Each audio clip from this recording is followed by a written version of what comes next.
오늘 말씀은 제자들이 예수님께 나와서 질문을 던지는 이야기로 시작이 되죠. 그때 제자들이 예수께 나와 이르되 천국에서는 누가 크니까? 여기서 제자와 예수님 그리고 천국, 이와 같은 중요한 단어가 나옵니다. 우선은 제자라고 하는 것은 뭘까요? 제자는 질문을 가진 사람입니다. 질문이 없으면 제자가 될 수가 없습니다. 질문은 왜 생기는 걸까?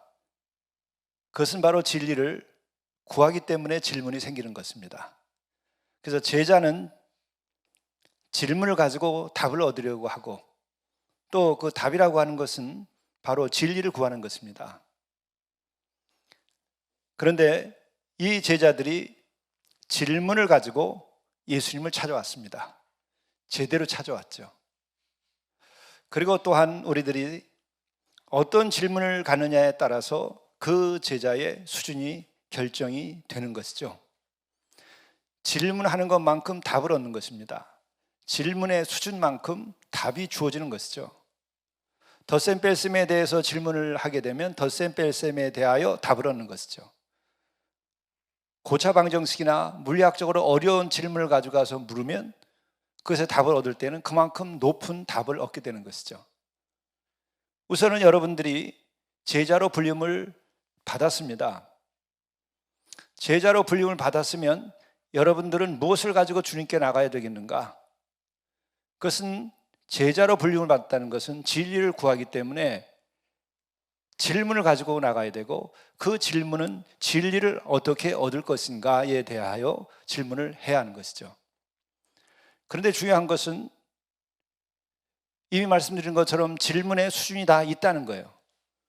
여러분이 가지고 있는 질문의 수준은 어떤 것입니까? 또 아니, 여러분들은 지금 진짜 질문을 가지고 있는 것입니까? 질문을 가지고 있지 않다면 여러분은 제자가 아닙니다. 제자가 될 자격이 아직 주어진 것이 아닙니다. 그래서 내가 제자인지 아닌지, 또 어떻게 하면 참된 제자가 될 수 있는지 없는지에 대하여 관심을 가지고 스스로 자기 자신에 대하여 어떤 존재인가, 어떤 영적 상태인가에 대하여 자기 성찰, 이것을 해내야 하는 것입니다. 그리고 또 하나는 질문이 틀리면 답이 틀리게 되어 있습니다. 여러분들이 네모난 삼각형이 있을까? 아무리 물어봐야 여러분은 답을 얻을 수가 없어요. 하나님 만든 이 우주 아래, 이 우주 속에서는 네모난 삼각형은 존재하지 않습니다. 그런데 말로는 가능해요. 상상으로도 가능합니다. 네모난 삼각형 말이 되잖아요. 머릿속으로도 그려집니다. 그런데 실제로 존재하지 않는 거예요. 우리 어떤 질문을 가지고 지금 주님 앞에 나와 있는가? 예수님의 제자가 된다고 하려고 하면, 내가 예수님의 제자가 되려고 하는 멤버십을 얻으려고 나오는 것은 소용이 없는 거예요. 질문을 가지고 와서 질문에 답을 얻어야 그때 제자가 되는 것이죠. 많은 경우 크리스찬이라고 하면서 예수의 제자라고 얘기하면서 질문도 없고 질문에 대한 답을 예수를 통하여 얻지도 못했는데, 자기가 스스로 예수의 제자라고 얘기합니다. 그는 멤버십만 얻는 거예요. 진정한 제자가 아니에요. 사랑하지 않으면서 부부가 되는 것과 똑같은 거예요. 사랑하지 않으면서 연인이라고 말하는 것과 똑같은 거예요. 질문도 없었고 질문에 대한 답도 얻지 않았는데 내가 예수님의 제자다, 이런 식으로 교회 생활을 하고 신앙 생활을 하는 이들이 없을까? 스스로 돌이켜 봐야 될 문제입니다. 오늘 말씀을 보면 제자들이라고 얘기하고 있어요. 그리고 그들이 가지고 나온 것은 질문이었습니다. 그렇기 때문에 제자인 거예요. 그리고 또한 예수께 나아왔다고 되어 있습니다. 예수께 나아왔는데, 우리가 일반적으로 예수님께 나온 이들을 한번 살펴보죠. 예수님께 나오는 사람들은 어떤 사람들이 나왔을 때에 예수님께서 맞이해 주셨습니까? 많은 경우 예수님께로부터 거절당했어요. 우리는 착각하면 안 돼요. 예수님은 나왔더니 무조건 다 맞아줬더라. 그렇지 않아요. 심지어 독사의 자식들이라고 욕까지 먹었어요. 예수님께 나와서 따르겠다고까지 얘기했어요. 아버지를 장래에 지내고 내가 그리고 따르겠다고 분명히 얘기했어요. 그러나 죽은 자는 죽은 자들에게 장래에 지내게 맡기고 너는 나를 따르라 이렇게 하면서 결국은 따르지 못했어요. 또 예수님을 따르겠다고 서기관이 그랬더니 얼마나 기특합니까? 당시에 기득권층이고 당시에 엘리트고 당시에 지성인이고 당시에 안정된 사회를 가지고 있고 그런 제자 삼으면 아마 예수님도 안정된 생활을 하는 데 도움이 됐을지도 모르겠어요. 그런데 대놓고 예수께서 말씀하셨어요. 기특하게 생각한 것이 아니라 여우도 굴이 있고 하늘이라는 새도 둥지가 있는데 나는 머리 둘 곳도 없는데 너 따라 나오겠냐? 이렇게 예수께서 대답을 했어요. 그래서 그런 제자가 되지 못했습니다. 왜? 예수를 따른다고 그럴 때에 그가 정말 간절한 어떤 무엇인가를 가지고 있지 않고 예수님과 더불어서 그분의 멤버십을 내가 얻으려고 한 것은 아니겠겠어요? 세상에서는 그런 식의 아카데미에 속한 멤버들이 있을지 몰라도 진리의 세계와 구원의 세계와 주의 세계에는 그런 것은 없습니다. 그런 것을 구한다면 세상에 나가면 되는 거예요. 예수를 따르는 자들은 그런 것은 허용되지 않아요. 하나님이 인정하지 않고 하늘에서 그의 생명책에 그의 이름을 기록하지 않습니다. 예수께 찾아 나가서 예수께서 정말 그를 기꺼이 받아준 사람이 누구예요? 질문을 가지고 있는 사람. 진짜 제대로 된 질문을 가지고 왔을 때는 예수께서 기꺼이 답을 해주셨어요. 그런데 이 질문은 곧 그 질문 가운데에 그 수준이 다 영적 수준이 있는 거예요. 근데 질문이 너무나 기가 막힌 거예요. 천국에서는 누가 크니까? 이 사람들은 천국을 믿었어요. 예수가 누군지 알았어요. 예수가 그냥 랍비거나 그냥 스승이었으면 천국에 대해서 물을 수가 없어요. 죽은 다음에 우리가 어떻게 됩니까? 이 동양 천지의 가장 위대한 인물인 공자님한테 물었더니 야, 지금 살아있는 인생의 문제도 다 알 수가 없는데 죽은 다음에 일을 얻지 않으냐? 이렇게 대답했죠. 정직한 대답일 겁니다. 정말 성현다운 대답일 겁니다. 그러나 예수께는 천국에 대해 물을 때에 천국에 대해서 답을 주시는 거예요. 늘. 왜? 예수는 단순한 현자가 아니요, 예수는 단순한 성현이 아니요, 예수님은 단순한 거룩한 자가 아닙니다. 예수님은 다독이 단순한 지혜자가 아닙니다. 예수님은 하나님이 사람의 몸을 입고 이 땅에 오신 분이에요. 하나님의 아들이라고도 표현합니다. 그런데 하나 더 말씀을 드리면 예수께 나왔을 때에 예수께서 늘 받아준 사람은 이미 말씀드린 죄인, 그리고 질문을 가진 자, 그리고 또 하나는 무거운 인생의 짐을 진 자들이에요. 내가 너무나 힘이 듭니다. 뭐 생각해보면 특별히 큰 죄진 것도 모르겠고 또 죄에 대한 각성은 아직 없고 인생에 대한 질문도 아직 없는데 정말 내 인생의 짐이 무겁다고 그럴 때 예수께서 그를 받아들였어요. 그게 죄인지 인생에 대한 질문인지 모르지만은 인생이 너무 지치고 힘든 자들을 받아줬어요.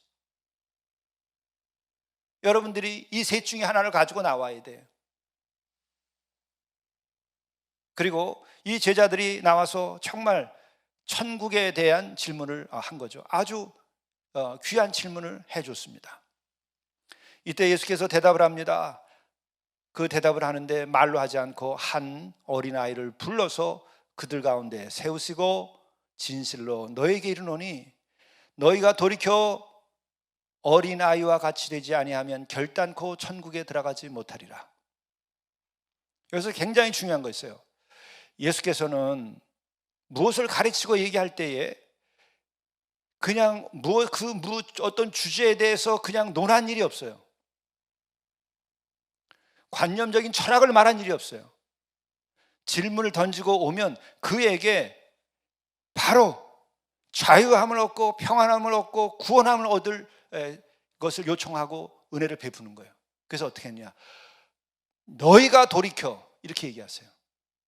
너희가 돌이켜 어린아이와 같이 되지 아니하면, 이렇게 얘기하는 거죠. 천국에서 누가 크니까 거기에 관하여 논하지 아니하고 너희가 천국에 가야 된다. 너희가 천국에서 볼 때 큰 자가 되어야 된다.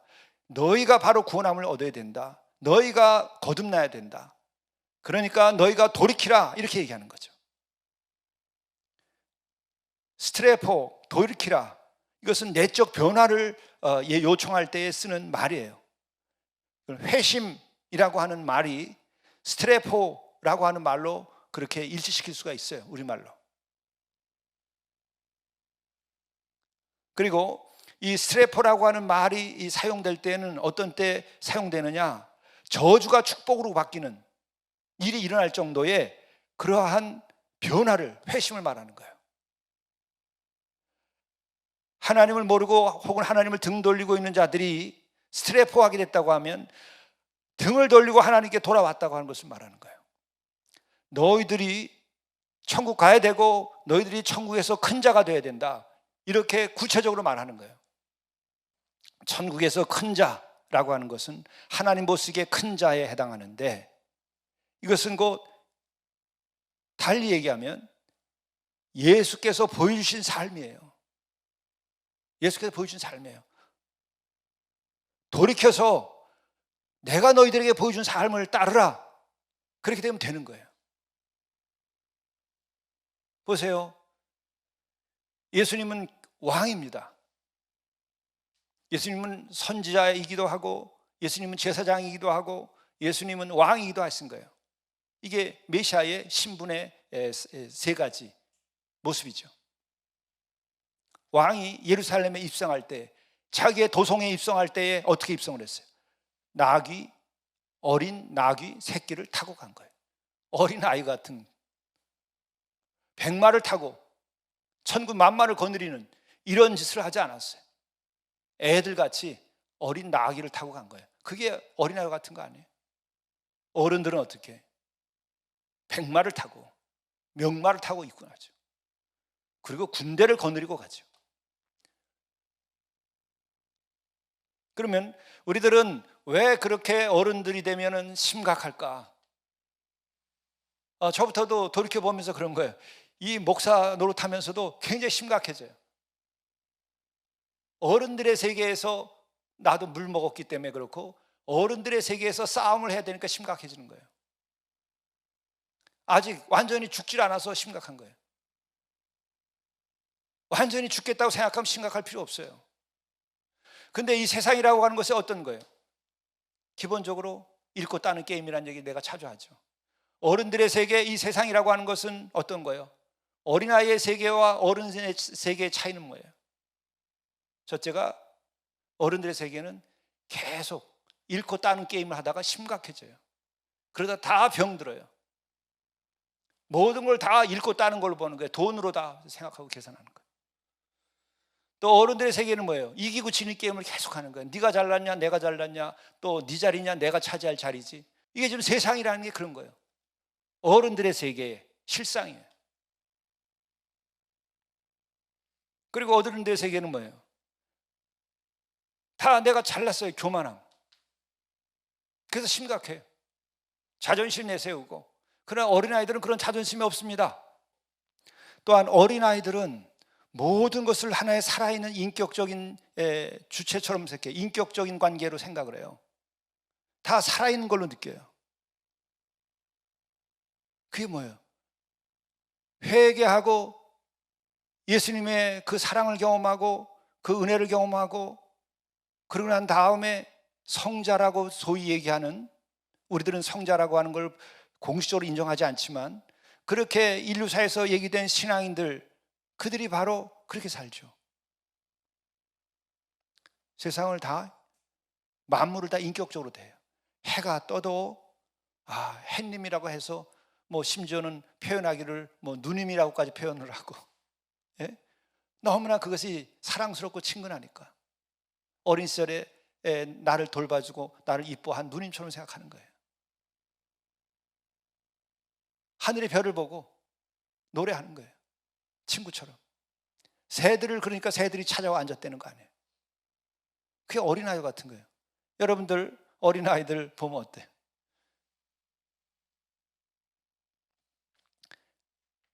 할아버지가 되면은 꼭 자기 손자 한다고 그러는데 그 말을 이해하겠더라고요. 우리 손자아이가 강릉에서 살고 있는데 이제 두 돌이 안 됐어요. 바다를 보고 바다 안녕, 바다 보면 바다 안녕, 그 푸르름과 출렁이는 거 보고 바다 안녕, 그냥 그게 살아있는 거예요. 나의 친구와 같은 거예요. 또 바닷가에서 모래하고 놀다가 들어갈 때 바다 안녕 하고 또 헤어져요. 그 안녕이 할아버지 봤을 때 안녕하는 거 똑같은 거예요. 만물을 살아있는 어떤 인격체처럼 대하게 되는 거예요. 어린아이와 같이 되면 죄를 벗고 덧새 눈이 밝아져 가지고 심각해져서 잃고 따는 게임, 이기고 지는 게임, 그리고 또 하나는 선악을 분별하면서 이 사람이 악한 자냐 선한 자냐 이렇게 하고 정죄하는 그 심각함, 이것에서 벗어나게 되면 만물이 살아있는 걸로 보이는 거예요. 다 인격적인 교제가 되는 거예요. 땅을 정복하고 나무를 잘라서 팔아먹고 이런 것이 아니라 어린아이 같은 게 그게 뭐예요? 낮아지는 거예요. 낮아지는 거예요. 오늘 말씀하시는 겁니다. 너희가 돌이켜 어린아이들과 같이 되지 아니하면 결단코 천국에 들어가지 못하리라. 그런데 그 다음에 예수께서 말씀을 붙이십니다. 그러므로 누구든지 이 어린아이와 같이 자기를 낮추는 사람이 천국의 큰 자니라. 자기를 낮춘다고 하는 게 어떤 거예요? 읽고 따는 게임에서 자기를 낮춰봐요. 이기고 지는 게임에서 자기를 낮춰봐요. 그럼 어떻게 되죠? 그 게임에서 벗어나게 되는 거예요. 회개해 보세요. 내가 어떻게 되나? 가진 거 다 창고 문을 열고 나누고 하늘 창고에다 쌓는 사람들이 어떤 기쁨으로 살았는지 물어보세요. 그게 회개의 열매예요. 어떤 면에서는 그러한 회개한 사람들의 열명 때문에 인류가 지금 멸망 안 당하고 있는지도 몰라요. 많은 사람들이 회개하고 그리스도인들이 다 변화돼 가지고 지금 이 세상이 의롭게 되고 평화 샬롬이 있고 이렇게 되는 걸까? 대다수 사람이 회개하지 않았어도 그 가운데 진정으로 회개하여서 천국을 누리고 어린아이와 같이 낮게, 그래서 읽고 따는 게임과 이기고 지는 게임에 대해서 자유롭고 남들을 심판하는 데서 자유롭고, 그리고 어떻게 해요? 내가 그 십자가를 지는 사람이 몇 사람이 있어서 인류가 멸망하지 않는 거죠. 바울이 그랬어요. 주께서 받으신 고난에 남은 고난을 내가 받겠다. 그게 어린아이 같은 거예요. 계산을 뛰어넘은 거예요. 이기고 지는 게임 안 하겠다. 악착같이 내가 이기고 악착같이 내가 내 주머니를 채우겠다. 그거를 버리게 되면 죄악 가운데 살아가는 인간들, 어둠 가운데 살아가는 인간들이 보여서 저것들이 저질리는 죄를 다 어찌할까 이런 생각이 들어서 어떻게 해요? 주여, 이제 더 이상 제가 저들을 심판하는 게 아니라 주께서 주님의 남은 고난을 내가 대신 지겠나이다. 저에게 십자가를 지어주시고 저에게 고난을 주십시오. 이게 계산을 넘어서 버려서 어린아이같이 낮아지는데 십자가에까지 낮아진 거예요. 그 낮아짐의 어린아이와 같이 됨의 가장 완전한 자는 누구예요? 예수 그리스도고, 예수 그리스도는 그것을 뭘로 보이셨어요? 십자가에서 죽는 죽음으로 보이신 거예요. 그래서 인류를 구원한 거예요. 이게 십자가의 길이고 진리의 길이고 생명의 길이고 예수께서 우리에게 보여주신 길이고, 그것이 우리가 가야 할 길이에요. 내가 회개하는데도 아직도 멀었어요. 저 솔직한 예로 내 이 얘기를 잘난 척하면서 하는 얘기가 아니라 정말 어떻게 다 회개할 수 있는 건지, 은혜만큼 회개하는 거예요. 회개도 굳은 땅이 그렇게 곡괭이로 판다고 해서 파지나요? 포크레인으로 파보니까 포크레인도 우리가 사용하는 작은 포크레인 갖고는 안 파져요. 더 큰 대형 포크레인이 와야 그 단단한 땅이 파지지.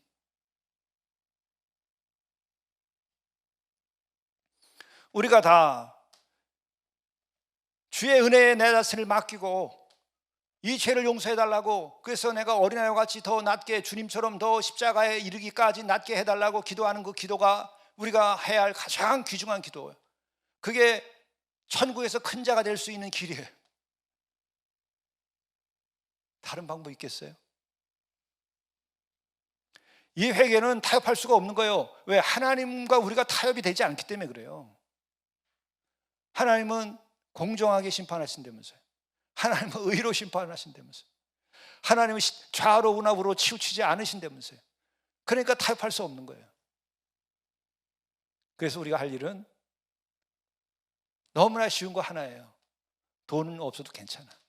권세가 없어도 괜찮아. 세상에서 실패해도 괜찮아. 회개할 수 있는 마음, 상한 심령을 가지고 죽게 나가면 무조건 그에게는 희망이 있는 거예요. 그 막 얼마나 큰 이게 은혜예요. 못 살아도 되고, 더더욱이 악을 많이 저지르고 죄를 많이 졌어도 괜찮고, 상한 심령으로 내가 그런 줄 알고 회개만 하면 된다는 거예요. 그렇게 될 때 우리에게 찾아오는 게 뭐예요?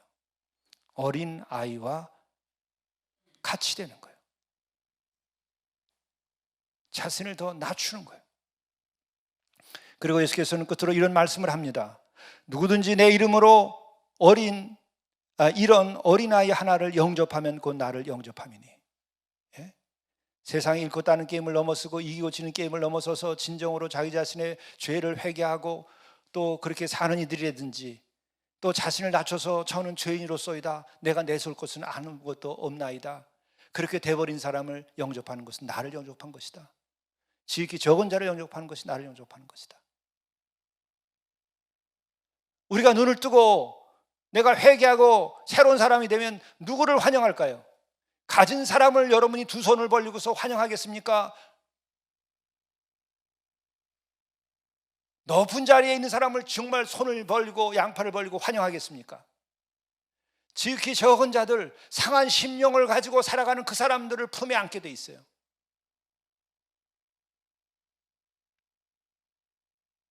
그에게 주가 동행하게 되는 거예요.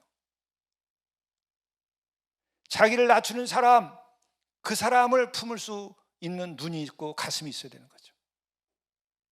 거기에서 천국이 확대되게 되어 있습니다. 누구든지 내 이름으로 이런 어린아이 하나를 영접하면 곧 나를 영접함이니, 누군지 나를 믿는 이 작은 자 중 하나를 실족하게 하면 차라리 연자 맷돌이 그 목에 달려서 깊은 바다에 빠뜨려지는 것이 나으니라. 거꾸로 가르친다든지 제자들에게 얘기하는 거예요. 너희들이 거꾸로 그런 식으로 목회한다든지, 너희들이 그렇게 세상을 살면 차라리 연자 맷돌을 목에 메고 죽어라. 그게 차라리 낫다. 이렇게까지 얘기한 거예요. 여기에 구원이 있고, 여기에 천국이 있고, 여기에 자유가 있고, 여기에 진정한 행복이 있는 거예요. 이 놀라운 은혜를 예수께서 우리에게 주시는데, 이게 놀라운 은혜인 것은 뭐냐? 우리가 이렇게 되려면 상한 심령으로 진정으로 주께 나아가서 죄를 고백하고, 마침내 내가 낮아지고 예수님이 십자가를 진 자리에까지 쫓아 내려가고 더 낮아졌을 때 이 임하는 거예요. 높이 올라가는 게 쉽습니까? 내려가는 게 쉽습니까? 내려가는 게 쉽죠. 그러나 길을 몰라서, 인도함을 못 받아서 못 내려간 거예요. 내려가세요. 누구든지 다 내려갈 수 있어요. 그게 은총이에요. 누구든지 다 어린아이들과 같이 될 수 있어요. 그게 뭐예요? 예수님이 이미 다 이루었습니다. 예수님이 그 길로 이미 갔습니다. 예수님이 그 길로 갔을 뿐만 아니라 거기에서 예수께서는 승리를 보이셨고 존귀함과 영광을 보이셨어요. 진정한 영광이 거기서 오는 것을. 우리 모두가 추구해야 될 것은 천국에서 큰 자, 하나님께서 보시기에 큰 자, 예수 그리스도를 따라가는 사람, 그래서 영생과 자유를 누리는 사람, 지금 이 순간부터 천국을 누리는 사람, 그것을 우리가 추구해야 됩니다. 기도하시겠습니다. 제자들이 예수께 나와 이르되 천국에서는 누가 크니까? 예수께서 한 어린아이를 불러 그들 가운데 세우시고 이르시되 진실로 너에게 이르노니 너희가 돌이켜 어린 아이들과 같이 되지 아니하면 결단코 천국에 들어가지 못하리라. 그러므로 누구든지 이 어린 아이와 같이 자기를 낮추는 사람이 천국에서 큰 자니라. 또 누구든지 내 이름으로 이런 어린 아이 하나를 영접하면 곧 나를 영접함이니. 자비로우신 주님, 우리가 이런 자 되게 하시옵소서. 이런 영광을 입게 하시옵소서. 이런 은혜와 존귀함을 입도록 인도해 주옵소서. 이런 천국을 오늘 누리며 우리가 자유케 된 가운데 평안을 누리며 살게 하시옵소서. 이런 사랑의 능력자가 되게 도와주시고 이런 진리의 사람이 되도록 인도하여 주시고 이러한 거룩한 자가 되게 인도하여 주옵소서. 이런 십자가와 그리고 영광을 경험할 수 있도록 인도하여 주옵소서. 예수 그리스도의 이름으로 간절히 기도드리옵나이다. 아멘.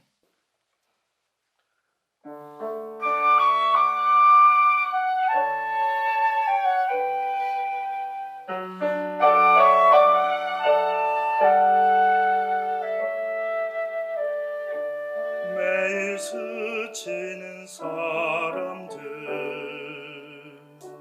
내게 무얼 원하나 공허한 그 눈빛을 무엇으로 채우나 모두 자기 고통과 두려움 가득 감춰진 울음소리 주님 들으시네. 그들은 모두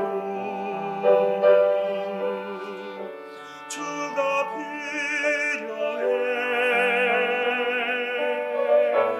깨지고 상한 마음 주가 여시네. 그들은 모두 주가 필요해.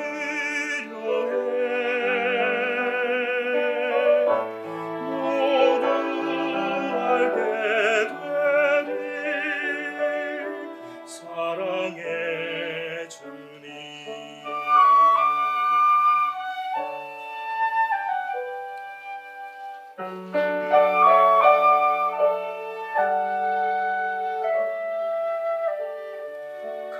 캄캄한 세상에서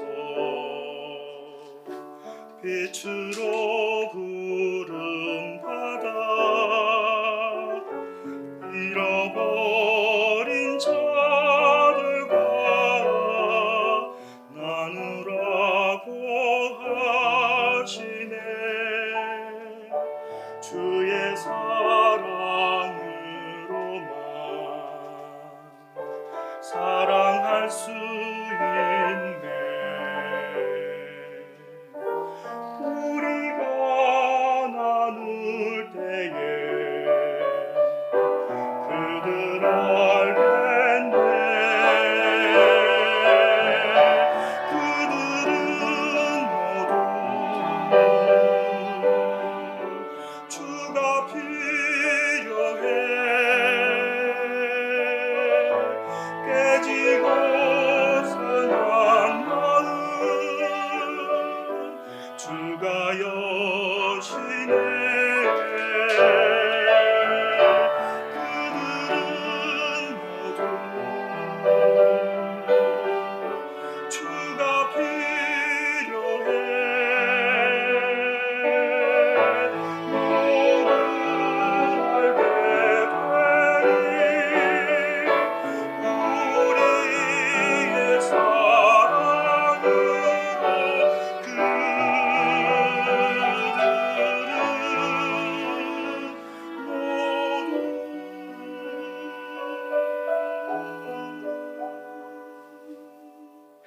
모두 주